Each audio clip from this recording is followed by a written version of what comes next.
Bonjour à tous, ici Mélanie Abo pour la Pépinière culturelle, association basée à Besançon, pour un entretien avec Jean-Pierre Sergent, plasticien, dans son atelier.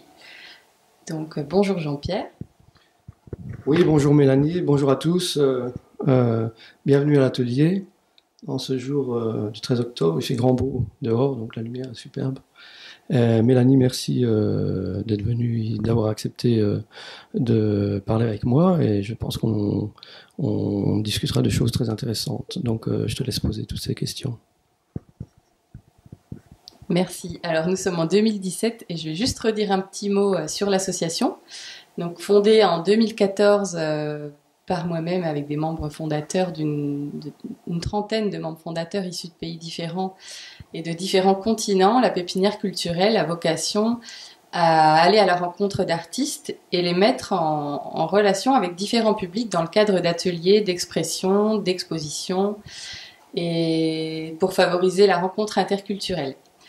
Donc c'est dans ce cadre-là qu'on a rencontré Jean-Pierre et qu'aujourd'hui nous avons cet échange qui démarre. Donc pour une première partie, nous proposons d'échanger avec notre ami plasticien sur sa démarche artistique et de savoir comment tout simplement naît une vocation artistique, quel est le sens de sa démarche. Donc pour une première question sur cette première partie, Jean-Pierre, est-ce que tu peux me raconter où ton travail a pris sa source? Oui, donc mon travail a pris sa source depuis l'enfance. Je pense que c'est important de dessiner, de peindre. Ça ouvre des horizons, justement. Tu as parlé de multiculturalisme. Ça ouvre des horizons parce que ça ouvre aussi l'imaginaire. Et je pense que nourrir l'imaginaire, c'est très important aujourd'hui. Donc, depuis l'enfance, j'ai créé des dessins, j'ai fait des peintures, j'ai fait les Beaux-Arts de Besançon, et puis après, je suis allé vivre à New York, aux États-Unis. Et à New York, j'ai rencontré justement toutes ces cultures. Je pense qu'on en parlera un peu plus tard. Merci. Ensuite, est-ce que tu peux m'expliquer le choix de tes supports et les matières que tu utilises? Oui, tout à fait. J'ai longtemps travaillé sur le travail à l'huile sur toile, et puis ça me convenait pas tellement. Donc après, j'ai travaillé de l'huile sur panneau pour faire mes formats particuliers. Je travaillais beaucoup avec des triptyques. Donc j'assemblais déjà des œuvres comme on le voit un peu sur ce grand mur. Et après, j'ai déménagé à Montréal et j'ai commencé à travailler à l'acrylique. Et à Montréal, j'ai commencé à faire de la sérigraphie sur plexiglas. Donc maintenant, je travaille uniquement sur plexiglas et sur papier. Je fais des petites éditions sur papier. Et mon travail principal, c'est la sérigraphie au dos de plaques de plexiglas. Ok. Et est-ce qu'il y a des thématiques particulières que tu as l'habitude d'aborder, ou en tout cas dans l'évolution de ton travail, est-ce que tu es parti de thématiques qui t'ont inspiré au départ et qui sont devenues des sujets qui tiennent à cœur aujourd'hui?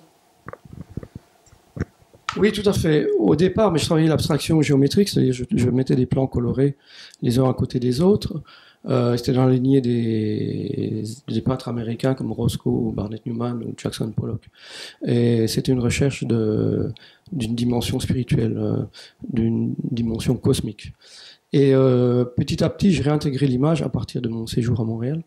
Et l'image est devenue de plus en plus érotique. Je fais actuellement, c'est un mélange d'images érotiques, mais aussi de ce qu'on appelle des patterns en anglais, c'est-à-dire des motifs répétitifs, parce que j'aime travailler de manière sérielle. Donc, en général, j'accumule des images comme ça qui se superposent et qui créent une espèce de brouillis métaphysico-spirituel. Et ça ressemble un peu à la vie, c'est un peu du fouillis de la vie avec beaucoup de couleurs, très colorées. Merci. Donc, bon, envoûtement, érotisme, on y reviendra dans la deuxième partie. Est-ce que tu peux nous dire quelles sont tes motivations dans ton métier? Et si tu as des revendications à travers ton art aujourd'hui, quelles sont-elles? Les motivations, le travail de l'artiste, c'est un travail on aime bien offrir, c'est un travail d'offrande, comme en Inde, les gens vont offrir des fleurs aux dieux. C'est un peu ça le travail de l'artiste, c'est-à-dire que on pose de la couleur sur une surface et puis on aime partager ça on aime partager ce plaisir avec le public. C'est un don de soi, c'est un don de la vie. Et des revendications, bien sûr, j'aimerais que la joie qui transparaît dans mon travail puisse parler au public, puisse les émerveiller.